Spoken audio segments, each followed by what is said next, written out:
رسول الله maantay oo ah maalin sabti ah dabayaaqada bisha December waxa ka dhacay ex control qarax weyn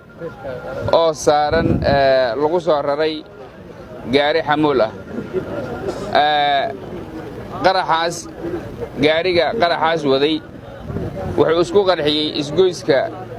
ex control afgooye wuxuuna sababay dhimasho badan iyo dhaawac fara badan dhimashada tiro rasmi ah ilaa iyo hadda ma hayno dhaawacu waa 9 sida hadda ay noo sheegeen goobjoogayaashii tirada dhimashada oo rasmigaana gadaal ayaan ka ogaan doonaa laakiin ma yara dhimashadaas waxay u badnayd arday u socotay dugsiyadaha iyo jaamacadaha number weyn ama tiro badan oo ardayda ay waxay ahayn jaamacadda banaadir inna lillahi wa inna ilayhi raaji'uun allah u naxariisto dadkaas ku dhintay halkaas waxay ahaayeen dad aan waxba galabsan shacab rayid ah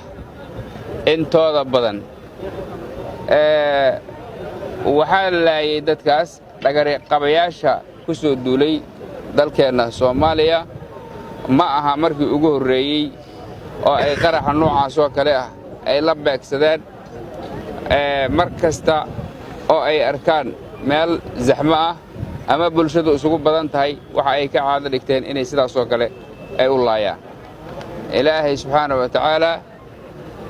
ayaan ka magan galnay shartooda bulshada Soomaaliyeedna waan hubaa inay kala garteen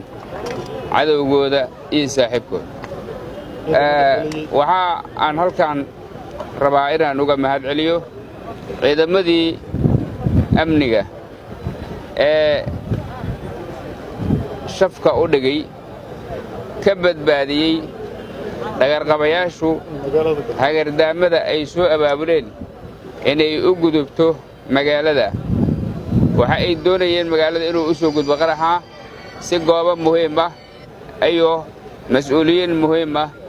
oo u baabi'iyo aadaan uga mahad celinaynaa waana wixii ay u qaateen tuutaha iyo qoriga inay khatarta shacabka Soomaaliyeed soo gaari lahayd ay ayagu xabadka u dhigaan Allah subhanahu wa ta'ala ayaa uga baryaynaa inuu caafimaad degdeg ah siiyo dadkii Soomaaliyeed ee halkan ku waxyeeloobay wiilasha naftoodurayaasha ah ee u taagan har iyo habeen ka shaqaynta amniga iyo ka hortagga cadawga noocaas oo kale ah waa uga mahad celinaynaa waana garab taagannahay biidnillaahi alkariim intaas ayaan rabaa inaan idhaahdo halba sida ay wax noqdaan tirada dhaawacyada oo rasmi ah iyo tirada dhimashadaba mar dambe ayaan la wadaagi doonaa meediya wabillahi tawfiiq. Assalaamu calaykum.